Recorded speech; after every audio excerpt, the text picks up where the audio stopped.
વકફ board bill અંગે જેપીસીને મળ્યા 1,20,00,000 અભિપ્રાય. સમિતિના ચેરમેને કરી આ માંગ. વકફ બોર્ડને લઈને બનેલી જેપીસીએ વકફ બોર્ડ એમેન્ડમેન્ટ બિલ 2024 પર ઈમેલ અને લેખિત પત્રો દ્વારા સામાન્ય લોકો પાસેથી સૂચનો માંગ્યા હતા. સમિતિના સત્તાવાર સૂત્રોના જણાવ્યા અનુસાર 18 સપ્ટેમ્બર 2024 સુધી સમિતિને વકફ બોર્ડ સંશોધન બિલ 2024 પર 91,78,419 ઈમેલ મળ્યા હતા. તેમાંથી ઇનબોક્સની મહત્તમ ક્ષમતા 33,43,404 ઈમેલ છે. 12,801 ઈમેલ એટેચમેન્ટ સાથે પ્રાપ્ત થયા છે અને 75,650 ઈમેલ સ્પામ ફોલ્ડરમાં છે. અત્યાર સુધીમાં સમિતિને લેખિત પત્રો દ્વારા લગભગ 30 લાખ સૂચનો પત્ર મળ્યા છે.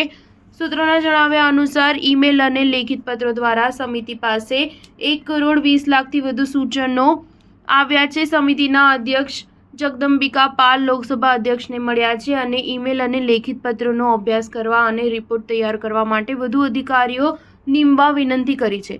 સૂત્રોના જણાવ્યા અનુસાર સમિતિના અધ્યક્ષ દ્વારા હાલ જેપીસી રિપોર્ટમાં મદદ માટે 15 અધિકારીઓ અને કર્મચારીઓ કાર્યરત છે. વકફ સંશોધન બિલ પર ગુરુવારે સંયુક્ત સંસદીય સમિતિની બેઠક પણ યોજાઈ હતી. આ દરમિયાન શાસક પક્ષ અને વિપક્ષના સાંસદો વચ્ચે ઉગ્ર બોલાચાલી થઈ હતી. સૂત્રોના જણાવ્યા અનુસાર જેપીસીની બેઠકમાં ભાજપના રાજ્યસભા સાંસદ મેઘા કુલકર્ણી અને આમ આદમી પાર્ટીના રાજ્યસભા સાંસદ સંજયસિંહ વચ્ચે રકઝક થઈ હતી. ભાજપના સાંસદ મેઘા કુલકર્ણીએ સંજયસિંહ પર તેમની સાથે અપમાનજનક રીતે વાત કરવાનો આરોપ લગાવ્યો હતો. ત્યારબાદ કમિટીના ચેરમેન જગદંબિકા પાલની દરમિયાનગીરી બાદ સંજયસિંહે મેઘા કુલકર્ણીની માફી પણ માંગી હતી. સ્ટાર ન્યૂઝ 7 હંમેશા સચ્ચાઈની સાથે.